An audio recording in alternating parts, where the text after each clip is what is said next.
Fed will basically honor the payments that the Treasury presents. But what the Fed can do also is actually shore up market functioning in the Treasury market.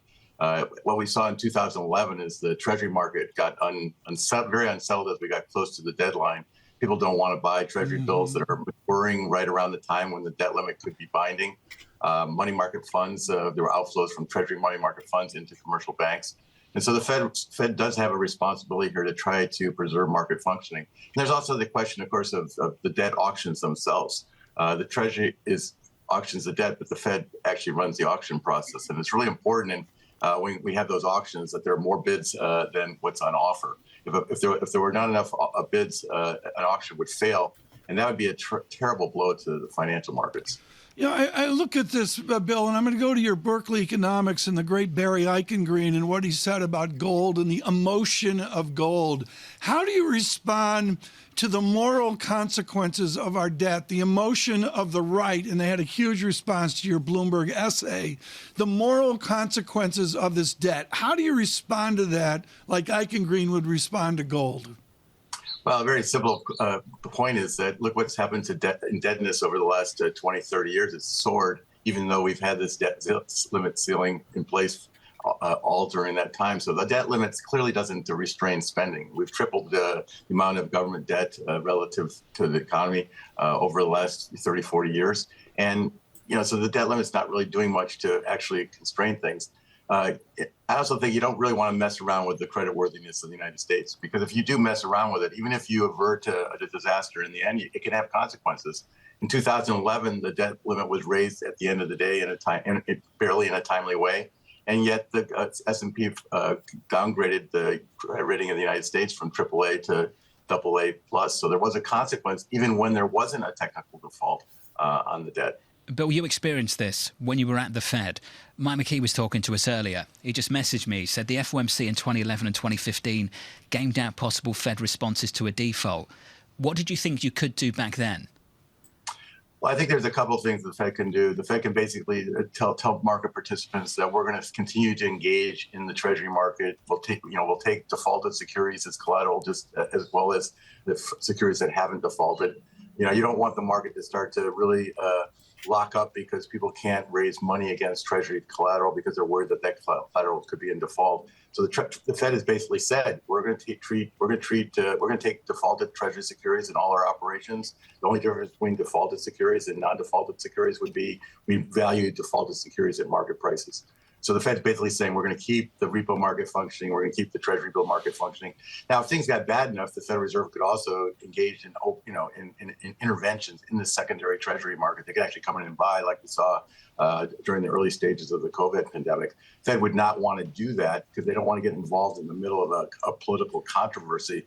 But if the Treasury market really started to melt down, the Fed would probably come in and participate in the secondary market. The Fed can't do anything about the auctions themselves because the Fed is precluded from buying directly from the U.S. Treasury.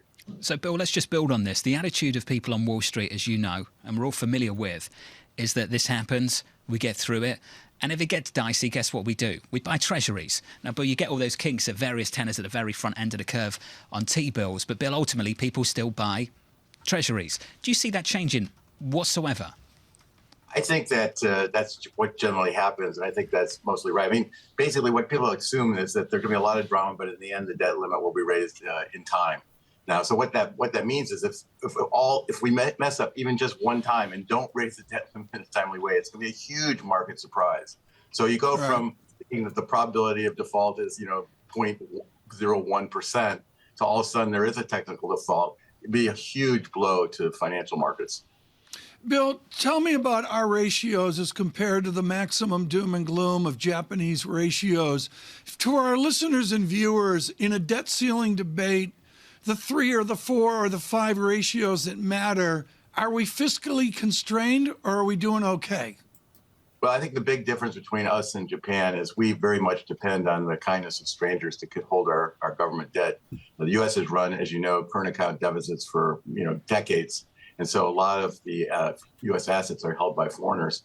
Foreigners don't have to hold U.S. debt, obviously. And so there is a risk that they could decide that maybe the U.S. isn't so creditworthy. Well, they're credit worthy, and I guess we're going to, as John mentions, Wall Street says, okay, let's get through this in the autumn and move on. And you suggest there could be a singular damage given one screw up. What is the proactive process of Secretary Yellen? Not to get a bipartisan support, that's impossible. But what is a proactive process of Secretary Yellen to solve this before the autumn angst? Well, I guess what you have to do is convince a number of Republicans, more moderate Republicans, to come over the fence and join Democrats in raising the debt limit in a timely way. Bill, I just want to wrap things up with the recent economic data if we can, because we have about 60 seconds left with you. The recent survey data, Bill, how much weight would you put on it? What we're seeing in the ISM, what we saw in Empire Manufacturing earlier this week? Yeah, things are definitely weaker, although I think part of this is just the rotation away from goods back to services. And I think we really need to see the January data because we don't know how much Christmas sales were distorted by the fact that people bought a lot of stuff in prior years during the pandemic. So I want to see what the January data looks like, and then I'll have a better sense of whether this Christmas weakness is just a lull or whether it's something more serious. How would you change your thoughts going into the next FOMC meeting if you were still there? Does this do anything to change your thoughts about the pace, the ultimate destination? They've made it very clear that it's going to be 25 basis points at the next meeting, and the weaker inflation data and weaker activity data confirms that. I think it's almost certain that they're going to do another 25 basis points move in March, and then maybe the May meeting's up for grabs. But I think it's going to be hard for them to stop because if they stop, financial conditions are going to ease, and the amount of Fed rate is going to lessen. Bill, this was great, as always. Thanks for squeezing that in at the end. We appreciate it. Bill Dudley there, the former New York Fed president, on policy, and not just on Fed policy, Tom, on this debt limit debate that we're going to have later this summer. The ex-date, I'm told, is either as early as July or maybe as late as perhaps October, Tom. So that's a big window. What's so odd about this, and this is, of course, reading Goldman Sachs' Dudley McKelvey cover to cover a million years ago, is John, it used to be partitioned. The Fed never talked about the dollar. The Fed at angst talked about fiscal policy. There was no modern monetary theory conflating this where Congress helps a solution of monetary troubles, et cetera. And now it's all in a jumble together. And for our listeners and viewers, I don't even know how to advise them who to listen to. I'm not even sure where you go within this debate. I think Bill nailed it. No one expects this to be a problem. So if it is one, it could be absolutely massive. Yes, that's the issue. 100% You'll hear it again and again and again, and I hear you at home. I know what you're saying. They're going to buy treasuries when things get dicey. That's what always happens. Does that change this time around?